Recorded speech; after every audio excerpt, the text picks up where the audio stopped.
66 seconds. 66 seconds is the alarming rate someone in the United States develops Alzheimer's. Hi, I'm Srija. I'm Rihanna, And I'm Ron. and we are the co-creators of Regenity, the mobile app. Regenity, mobile health in a podcast. Our app is unique in the way that it addresses the health concerns of patients while helping them recuperate parts of their memory. Our slogan is Regen Again. So our mission statement is that Regenity has created a platform to foster emotional stability. It fights for those whose identities have been degenerated by dementia over time. So what does this mean? Well, take a 60-year-old man with dementia, for example. He might enjoy playing the piano with his grandson every Saturday, and that might be his biggest joy in life. However, due to the nature of the disease, he may forget to play the piano every Saturday, and he may even forget who his grandson is. The goal of Regenity is not to stop this memory loss, but rather to improve the lifestyle that comes along with it.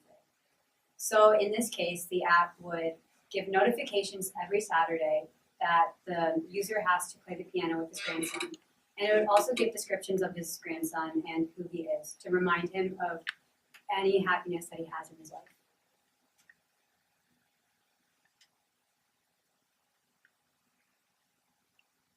There are 44 million people worldwide that have Alzheimer's or dementia-related disease. Also, 1 out of 6 women and 1 out of 10 men over the age of 55 are prone to dementia. So these are alarming stats that we took into consideration, and thus Regenity was created. Regenity is a combination of regeneration and identity put together.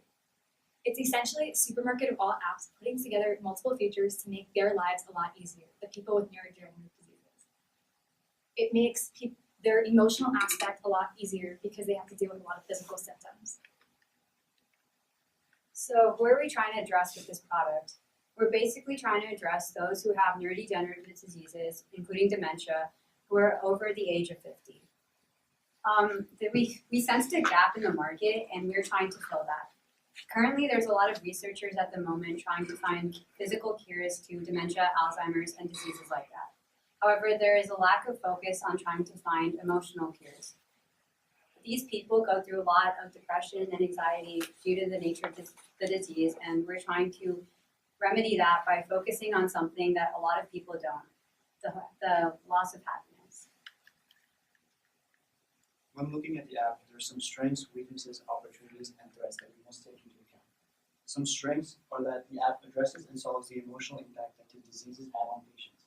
Attention is paid to how these diseases actually affect a patient, which is something that many other apps on the market do not do. Some weaknesses are also present.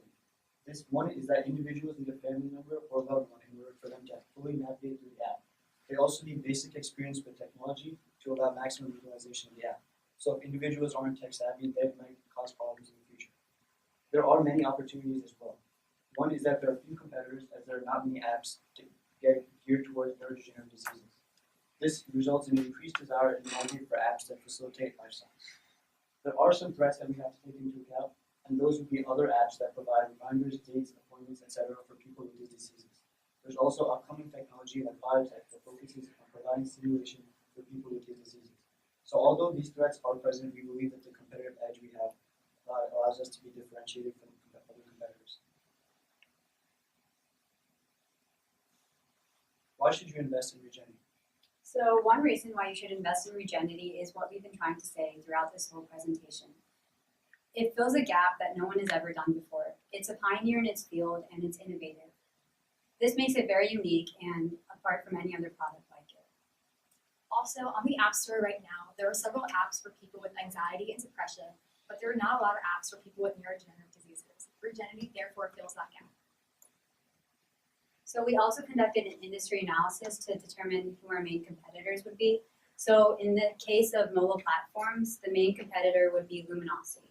So Lumosity is a subscription service that users pay around $80 annually to gain access to games that improve their cognitive behavior. However, it's been proved by the FTC actually that these games do not actually improve cognition, but rather improve their ability to play the game well. Our main competitor in biotechnology would be companies like Kernel, which is a neuromodulation company that's up and coming. However, Regenity is a strong competitor for both of these aspects because it combines everything into one easy interface that is very convenient and simple to use. Thus, Regenity was born. When we created our Regenity, we had many assumptions that we kept in mind. A few of these included that the people using this app were willing to get their emotional stability back. Also, they would be willing to put in their personal and medical information so that the app would customize toward their needs. Lastly, we assumed that the person would have a caretaker or family member that would be willing to help them input their initial information if they were unable to do so. We're offering you, Johnson & Johnson, our app Regenity first.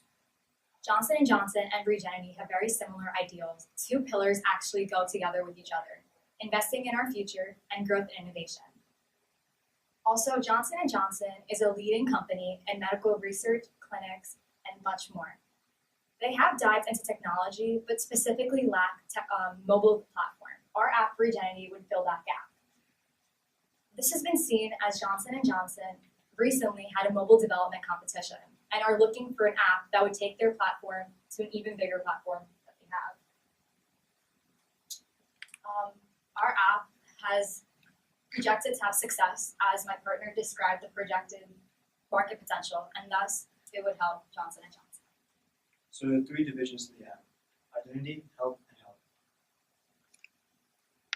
So you guys might be wondering, how would these three different divisions would our app remain simple? Well, that's easy. The whole app is made by voice recognition. So what is that? So for example, if the person using the app would like to know how the app is used, the app will tell them, where would you like to go? Health, health, or health. But however, if the person already knows where they want to go, they can say, take me to the calendar section, and it will take them immediately there. There are many other features that are easy, make the use of the app a lot easier. For example, volume balance, talkback, assistive touch, larger text, zoom, and auto brightness. These are all features that are available on the phone already, but our app implements them into this interface so that it'd be easy to use. So the app has a basic color scheme that will allow it to function. Red represents emergency and danger, and that is used for the help section. Blue represents awareness and regeneration, and that represents the identity section. Green represents well-being, and that represents the health section. And purple are the official Alzheimer's colors, which is basically the main theme around which our app is centered around. The whole basis of this is to keep things as simple as possible for the patient. So this might seem very confusing for our target market to use, but we've actually devised a careful process to ensure that it's very simple for these people to use. So initially, when you set the app up, there's the app prompts the user to answer whether they are a family member or the user. This is so that the family member can navigate through the initial setup process rather than the user going through this confusing process. However, just to be clear, after the app is initially installed, the entire app can be navigated by the user themselves. So these two accounts will basically be linked, and there's password security for both accounts so that the information will not be hacked. Additionally, if any medical or personal information ever needs to be updated, then the family member can update it through their own account.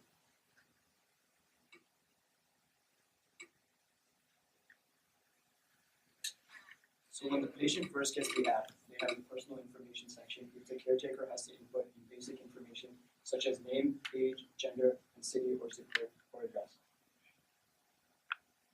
The next section would be more particular about the illness itself, which would be the main diagnosis, stage of illness, primary physician, and things like medicinal schedules. So also in the initial setup, there's contact information, and here the family member will put in any family, friends, loved ones, or any other important people. And here they will put a description of the person, their contact information, and the relationship to the person. Now there is a limit of 50 people currently, and this can be expanded if the subscription is bought. However, we put this limit so that it doesn't become too overloaded and confusing for the people to navigate. There's also a picture slide, so here the family member will input any pictures of loved ones, family members, and friends. Again, this will be used in the identity section later on. And finally, there's security. There's 4 methods of security so that none of this medical or personal information can ever be hacked or leaked out. Now, their first method of security is facial recognition. Then there's retinal recognition, a fingerprint scanner, and a numerical password. Both the user and the family member will have to input all four methods of the security to ensure that it's very safe. So there are two sections to the app, identity and help. The help section is used in case of an emergency. This can be accessed either by clicking on the button or when the patient says, I need help, help, help. This directly calls 911, and an emergency contact is also called if the patient says, I need my friend, I need my family, or I need my emergency contact. If the app is left idle for 24 hours, the app will automatically call emergency contacts. So one of the main unique aspects of our app is the identity section, and one subsection in this are the video recordings. These are basically daily key moments from the user's lifestyle. This can be recorded in three methods, one of which is the manual recording button. So this is just if the user wishes to record a specific moment, they press the button if they know how to record. There is a second way, which is through facial recognition. So if the user picks up the phone and the phone recognizes that the face is in the frame, it will start recording for a brief period of time. Lastly, it can record in intervals. So this means that the phone will automatically record for a brief amount of time every morning, afternoon, and night. Now, it's been proven by Alzheimer's.net that visual aids such as photos, videos, etc. actually do help stimulate Alzheimer and dementia patients' brains, whether they're in full-blown stages of Alzheimer's or the early stages. The video will be a 2-minute video spliced together, and every time the user opens up the identity section, they can view this at the end of each week. The way that the phone recognizes and is able to edit this video is through determining what are nonsense frames. So this is actually a technology that's already inbuilt into your phone. For example, through apps like Google Photos. Every time you go to an event, the app will detect which is nonsense frames and take those out and then splice together the rest into an animation. Similarly, our app will determine what might be a nonsense frame, like an extended picture of a ceiling or the same picture of the same person's face for a long period of time, and then put the rest together into a 2-minute video so that the patient's attention span is not lost, but they still have enough to remember what they've done that week. So in addition to the identity aspect, there's a slideshow of people's loved ones, and this screen over here shows what that screen would look like.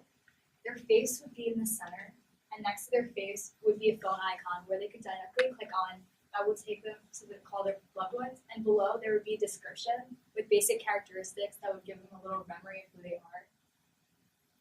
If they want, they could read this portion, or they could use the voice activation part that would read it to them. And underneath the slideshow part would be a calendar. And that calendar would have important information such as anniversaries, birthdays, and any other reminders for that day to make sure that they don't forget any important events in their loved ones' lives. These notifications would also be available on the beginning slide that Karan talked about earlier. So in addition to the identity section, there is the health division. The health division is opened up by saying the word health. One of the primary aspects of the health section is a location. So the location will give people directions to the local supermarket, hospital, or any other place they want to go. In addition to looking up places, there would be a recent search history aspect so that they would recommend places they would want to visit. Lastly, it's known that people with Alzheimer's disease tend to wander off into the middle of nowhere and might get lost. So there will be a GPS tracker that will, if they go too far away from home, that they would contact the emergency contact immediately. Also, there's a regular tracking device, so it would give their loved ones regularly in a certain amount of interval where they are, just to know that they're safe.